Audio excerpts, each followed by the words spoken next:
विसंख्यापूर्वक नाम गान नतिभि कालावसानिकित निद्रा आहार विहार आदि विजित चात्यंत दिनौ जयौ राधा कृष्ण पुनर्स्मृते मधुरीमानंदेन सम्मोहित वंदे रूप सनातन रघुजुगौ श्रीजीवगोपालकौ वंदे रूप सनातन रघुजुगौ श्रीजीवगोपालकौ।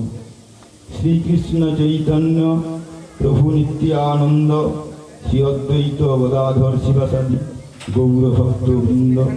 हरे कृष्ण कृष्ण कृष्ण हरे हरे हरे राम राम राम हरे हरे।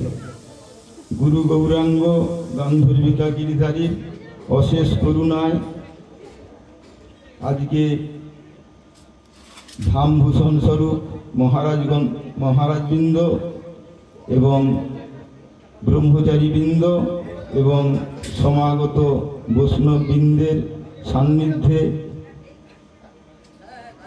प्रभुपाद श्रेष्ठ भक्ति भूदेव सौती गोस्वामी महाराजेर বিরহ তিথিতে উপস্থিত হওয়ার সৌভাগ্য লাভ ঘটেছে।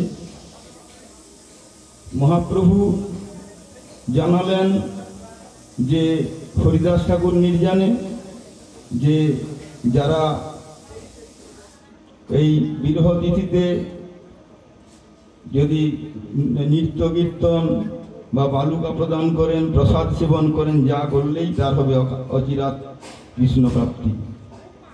আর যারা হরি মানে ভগবানের দাসত্ব স্বীকার করছেন তারা সকলেই হরিদাস স্বরূপ। প্রভুপাদ বললেন যে মহাপ্রভু প্রতিটি জীবের দ্বারে দ্বারে নিত্যানন্দ প্রভু এবং হরিদাস ঠাকুরকে প্রেরণ করেছিলেন। কেন? যে আমাদের জানানোর জন্য জীবের স্বরূপ হয় নিত্য কৃষ্ণ দাস, আর সেই হরিদাসই আমাদের নিত্যানন্দ প্রদান করতে পারে। আর হরিদাসই দাসের দ্বারাই নিত্যানন্দ প্রভুর কৃপা পাওয়া যায়। আর নিত্যানন্দ প্রভুর কৃপা হলেই আমাদেরকে হচ্ছে নিতায়ের করুণা হবে, ব্রজে রাধা কৃষ্ণ পাবে। তাহলে ধরো নিতায়ের চরণ দুখানি।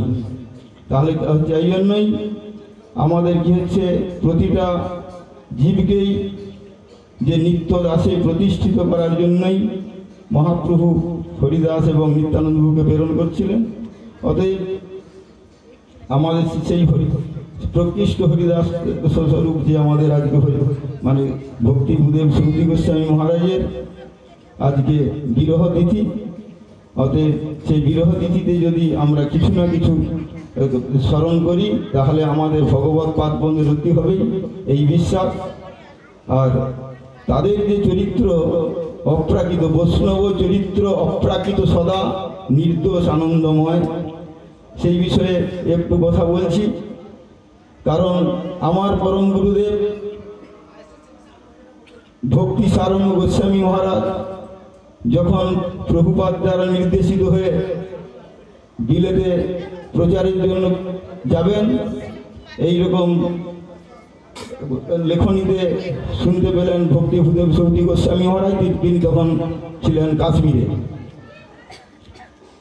তখন তিনি একটা চিঠি লিখলেন যে তাহলে নিশ্চয়ই অপ্রাকৃত প্রভুর সন্ন্যাস হবেই। তার প্রত্যুত্তরে প্রভুপাদ বললেন, বলছে অপ্রাকৃত প্রভুর এই জাগতিক সন্ন্যাসের দরকার নাই, তিনি গৃহস্থরূপী সন্ন্যাসী। কিন্তু এখানে মনে হবে যে ভক্তি মানে সৌতি মহারাজ কিছু জানেননি, কিন্তু কি হচ্ছে জগৎকে জানাবার জন্যই এগুলোই তাদের লীলা। বাস্তবিক তারা অপ্রাকৃত গুণসম্পন্ন। অতএব তারা কি হচ্ছে আমাদের মতো বদ্ধজীবকে উদ্ধারের জন্য আর বদ্ধজীবের স্মৃতিপটে অপ্রাকৃত সন্দেশ প্রদান করার জন্যই এই জগতে তার আবির্ভূত হন। তার আবির্ভূত হন কিসের জন্য? ভগবত প্রেরণায় বা স্বইচ্ছায়। যেমন প্রভুপাদ বলছেন যে যারা আমার শরণাগত হবে তাদেরকে আমি কোটি জন্ম যদি এখানে আসতে হয় তাও আমি আসবো, কিন্তু শরণাগত জনকে আমরা কি পাবো একদম ভগবত পাদ পদ্মে পৌঁছে দিবই। যাহারও প্রসাদে ভাই এ ভব তরিয়া যাই, কৃষ্ণ প্রাপ্তি হয় যা হইতে। তাহলে এরা এসেছেন কিসের জন্যই? আমাদের বদ্ধ জীবের অনাদিকালের যেই একটি মাত্র রোগ যে কি কৃষ্ণেতর বিষয় সংগ্রহ, এই যে মূল ব্যাধি থেকে পরিত্রাণ করার জন্যই এখানে এসে আমাদের কৃপা বর্ষণ করেন। কিন্তু আমরা দুর্ভাগ্যবশত দুষ্ট কর্মফল না বুঝিল হয়, সাধু কাছে যেতে চিত নাহি যায়, অসতের সঙ্গে থাকিয়া সতত চিত্ত হলো বজ্রপ্রায়।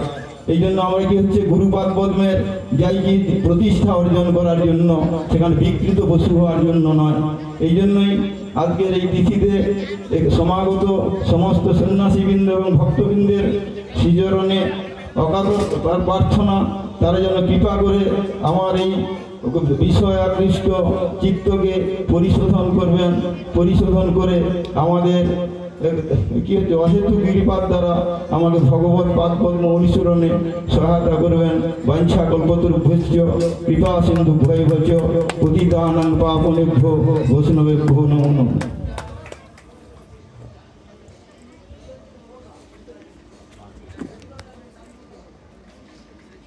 হরে কৃষ্ণ। সুধী ভক্তমণ্ডলী, একটা নিবেদন করব পরম পূজ্যপাদ